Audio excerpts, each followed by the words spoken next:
नमस्कार दोस्तों, मेरा नाम विजय टाक है। मैं गवर्नमेंट विमेन पॉलिटेक्निक कॉलेज में लेक्चरर हूँ।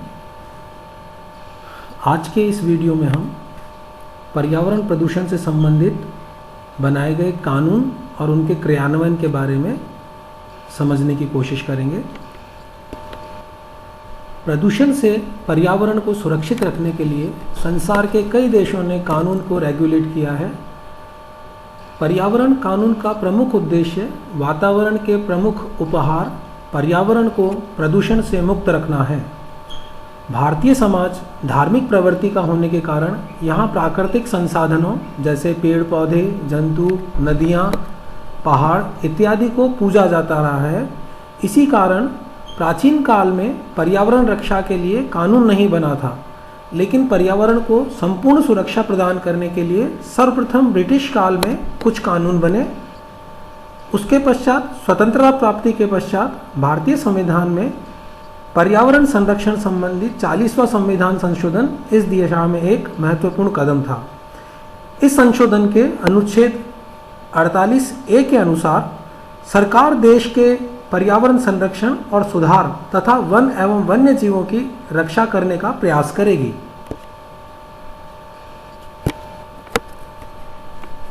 42वें संविधान के अनुच्छेद 51A(g) के अनुसार भारत के प्रत्येक नागरिक का यह कर्तव्य होगा कि वह प्राकृतिक पर्यावरण की, जिसके अंतर्गत वन, झील, नदी और वन्य जीव जंतु आते हैं, उनकी रक्षा करे, उनका सुधार करे तथा प्राणी मात्र के प्रति दया भाव रखे। भारत सरकार द्वारा सन 1980 में पर्यावरण मंत्रालय की स्थापना की गई और कई कानून निर्मित किए गए। ये सभी कानून सामान्यतः 3 श्रेणियों में बांटे जा सकते हैं। पहला सामान्य कानून, दूसरा विनियामक कानून रेगुलेटरी लेजिस्लेटिव्स और तीसरा विशेष विधान। प्रदूषण नियंत्रण कानून। भारत में प्रदूषण को नियंत्रित करने के लिए निम्न कानून बनाए गए हैं। इसमें पहला है पर्यावरण संरक्षण अधिनियम 1986 एनवायरमेंट प्रोटेक्शन एक्ट 1986। केंद्र सरकार द्वारा पारित अधिनियम के प्रावधान इस प्रकार हैं। पर्यावरण से तात्पर्य जल, वायु, भूमि का अंतर संबंध, मनुष्य, जीव, वनस्पति, सूक्ष्म जीवी तथा वन संपदा से है। अर्थात बायोटिक और एबायोटिक दोनों ही तरह की जो कंपोनेंट हैं, इससे मिलकर पर्यावरण बना हुआ है। पर्यावरण प्रदूषण से तात्पर्य किसी ऐसे ठोस, द्रव अथवा गैसीय पदार्थ से है जिसकी अत्यधिक सांद्रता के कारण पर्यावरण को हानि पहुंचती हो या वो पर्यावरण के लिए हानिकारक सिद्ध होते हैं। केंद्र सरकार के पर्यावरण संबंधी संरक्षण संबंधी अधिकार निम्नलिखित हैं। पहला, पर्यावरण संरक्षण कार्य में राज्य सरकारों के कार्यों को नियमित करना। दूसरा, पर्यावरण संरक्षण के लिए राष्ट्रव्यापी कार्यक्रम का आयोजन एवं निष्पादन करना ताकि संपूर्ण राष्ट्र में पर्यावरण संरक्षण के प्रति एक जागरूकता फैलाई जा सके। पर्यावरण गुणवत्ता के मानक निर्धारित करना अर्थात क्वालिटी स्टैंडर्ड्स को बनाना। विभिन्न प्रदूषण स्रोतों के से निर्गत होने वाले प्रदूषकों की अधिकतम प्रदूषणकारी सीमा निर्धारित करना। इसका तात्पर्य यह है कि जो भी प्रदूषक निर्गत हो रहे हैं विभिन्न स्रोतों से, उनकी मैक्सिमम लिमिट है उसको निर्धारित करना, ताकि उससे अधिक यदि प्रदूषण हो तो उस पर कार्रवाई की जा सके।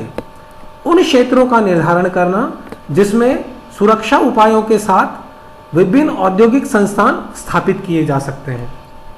अर्थात इस तरह के क्षेत्र जो हैं वो रेजिडेंशियल कॉलोनीज हैं, उनसे काफ़ी दूरी पर स्थित होते हैं।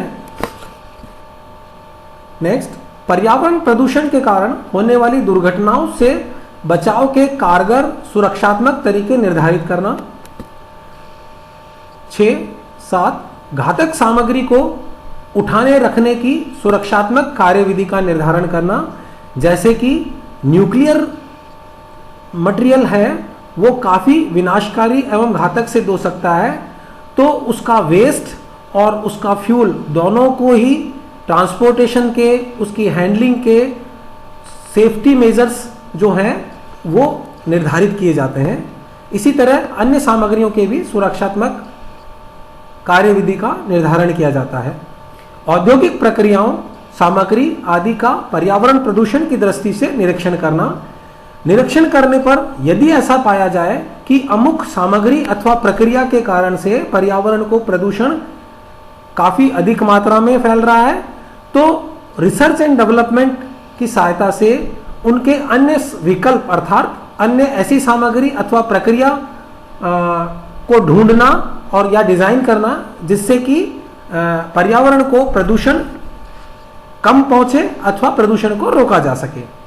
पर्यावरण प्रदूषण की रोकथाम के लिए शोध कार्य करना, रिसर्च वर्क लगातार चलता रहता है जिससे कि पर्यावरण प्रदूषण की रोकथाम के नए नए उपाय बताए जाते रहे हैं। नेक्स्ट, उद्योग संस्थानों, उपकरणों, मशीनरी, औद्योगिक प्रक्रियाओं आदि का निरीक्षण करना। इस निरीक्षण में भी यह देखा जाता है कि अमुक संस्थान से अथवा अमुक उपकरण से अथवा अमुक मशीनरी से प्रदूषण की मात्रा है वो अधिक फैल रही है। यदि ऐसा है तो उसका विकल्प तैयार करके और उसको उस विकल्प से रिप्लेस किया जाना निर्धारित किया जाता है। पर्यावरण प्रदूषण शोध प्रयोगशालाओं की स्थापना करना तथा उन्हें मान्यता प्रदान करना, ये भी कार्य उक्त विभाग का ही है। पर्यावरण प्रदूषण संबंधी सूचना एकत्र करना, एकीकृत एवं उन्हें प्रकाशित करना, मैनुअल, गाइडबुक, कोड आदि तैयार करना, पर्यावरण संरक्षण संबंधी अन्य समुचित कार्य किया जाना। पर्यावरण प्रदूषक उद्योगों को रोकने का आदेश देने के लिए सरकार समर्थ एवं सक्षम है। नेक्स्ट, केंद्र सरकार निम्न के मानक स्थापित करने के लिए भी सक्षम है, जैसे वायु, जल तथा मृदा के मानक। मानक में परमिसिबल लिमिट भी तय की जाती है और उसकी मैक्सिमम लिमिट भी तय की जाती है। परमिसिबल लिमिट अगर है तो उस लिमिट की वायु, जल और मृदा का उपयोग किया जा सकता है अमुक कार्य के लिए, और अगर मैक्सिमम लिमिट से अधिक प्रदूषक की मात्रा है तो उन्हें उन कार्यों के लिए उपयुक्त नहीं माना जाता है। विभिन्न प्रदूषकों का अधिकतम अनुमान्य सांद्रण निर्धारित करना, जैसा कि मैं बता चुका हूं अभी।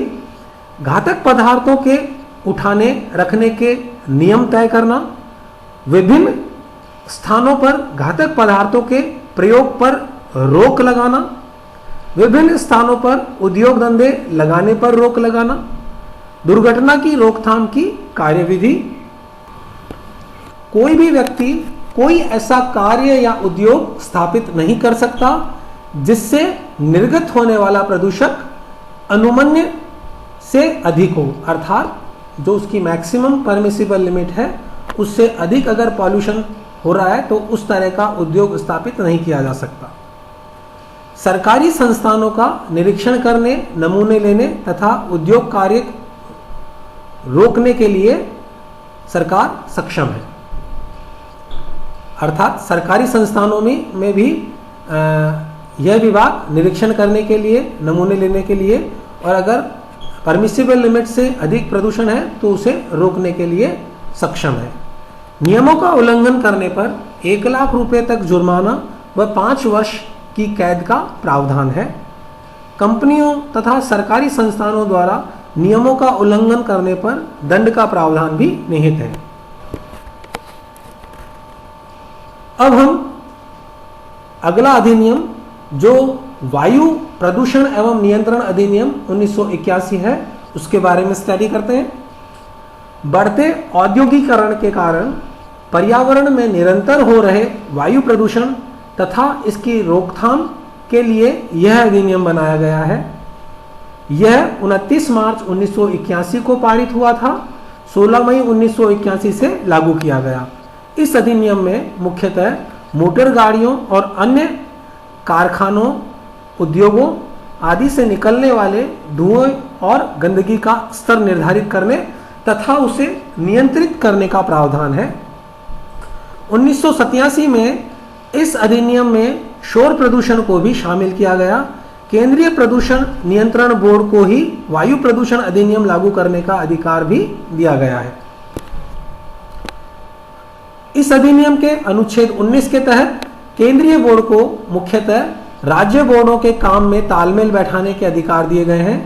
राज्यों के बोर्डों से परामर्श करने संबंधित राज्य सरकारें किसी भी क्षेत्र को वायु प्रदूषण नियंत्रण क्षेत्र घोषित कर सकती है और वहां स्वीकृत ईंधन के अतिरिक्त अन्य किसी भी प्रकार के प्रदूषण फैलाने वाले ईंधन के उपयोग पर रोक लगा सकती है। जैसा कि अभी हमने बड़ी बड़ी सिटी जैसे कि दिल्ली में ये देखा गया कि वहाँ पर डीजल से चलने वाले जो ट्रांसपोर्ट व्हीकल हैं उन पर शहरी क्षेत्र में रोक लगा रखी है और वहाँ ट्रांसपोर्टेशन के लिए सीएनजी से चालित वाहनों को उपयुक्त माना गया है। तो इस तरह की रोक लगाने के लिए राज्य बोर्ड सक्षम है।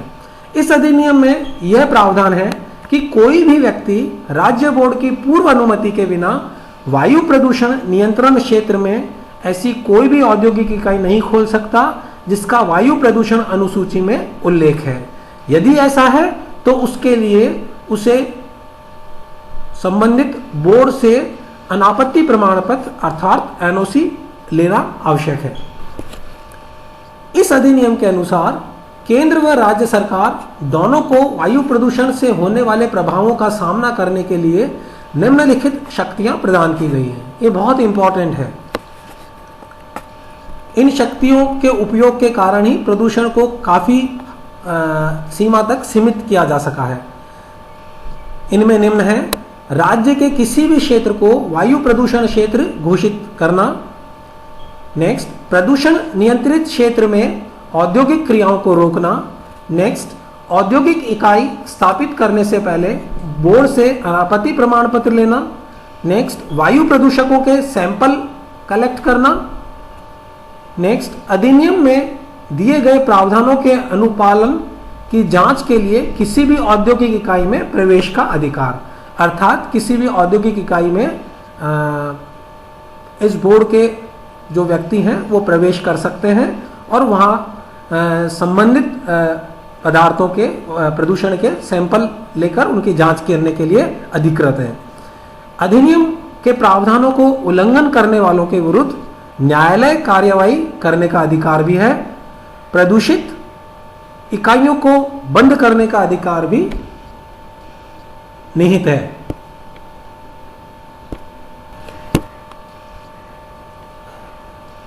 नेक्स्ट है वायु प्रदूषण अधिनियम के पश्चात हम जल प्रदूषण अधिनियम 1974 को स्टडी करते हैं। यह अधिनियम जल प्रदूषण की रोकथाम एवं नियंत्रण के लिए बनाया गया है।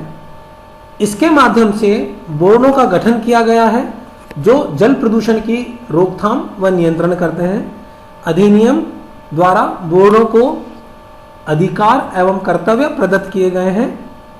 प्रदूषण से तात्पर्य जल का अशुद्धिकरण अथवा उसमें भौतिक, रासायनिक या जीव विज्ञानी परिवर्तन करना है अथवा सीवेज या कोई अन्य औद्योगिक, कृषि या किसी अन्य न्यायसंगत कार्य के लिए अयोग्य या पशु पक्षी अथवा जलीय वनस्पति के लिए अयोग्य कर देना है।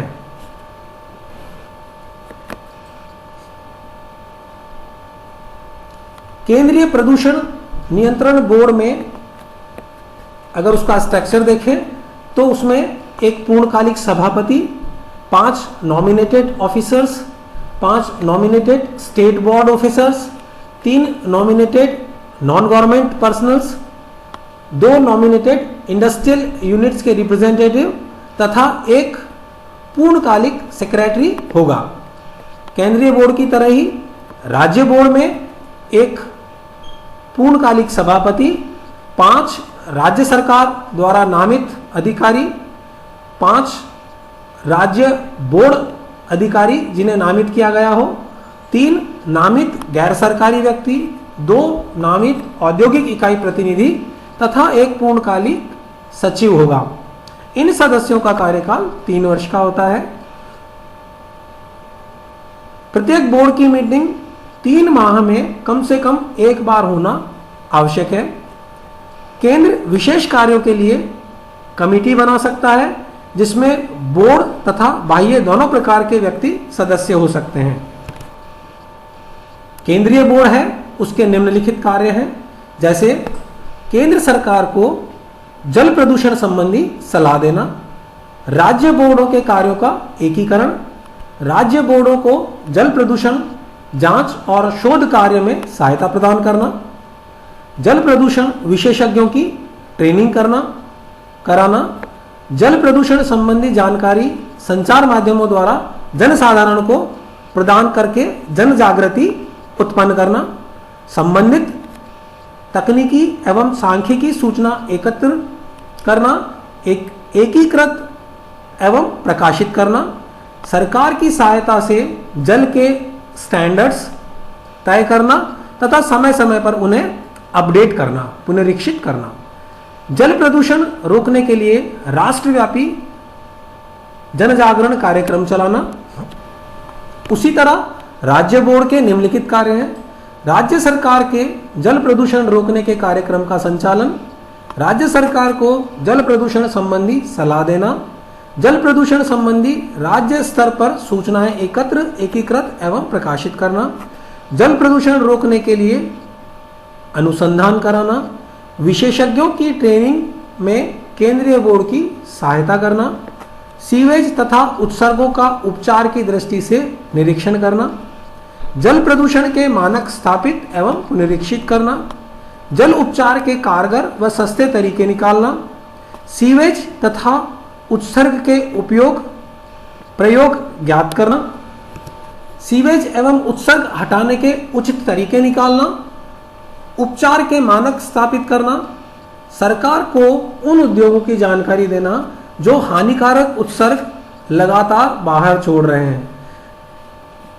ताकि उन उद्योगों पर, उन इकाइयों पर कानूनी कार्रवाई अथवा प्रतिबंधात्मक कार्यवाही की जा सके।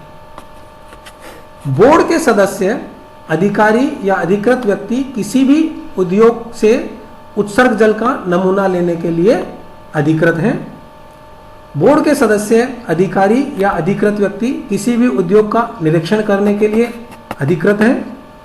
किसी व्यक्ति को जानबूझकर कोई विषाक्त नशीला पदार्थ किसी जलधारा में निर्गत करने का अधिकार प्राप्त नहीं है। नियमों का उल्लंघन करने पर 3 मास की कैद तथा जुर्माने अथवा दोनों का प्रावधान है। कंपनियों तथा सरकारी संस्थाओं द्वारा नियमों का उल्लंघन करने पर दंड का प्रावधान भी है। तो इस तरह हमने विभिन्न जो सरकार द्वारा बनाए गए कानून हैं, उन कानून की बारीकियों को हमने देखा। इसी क्रम में शेष बचे हुए अधिनियम हैं, उनकी स्टडी की जाएगी। उसके लिए आप पॉल्यूशन कंट्रोल एक्ट पार्ट 2 अवश्य देखें। धन्यवाद।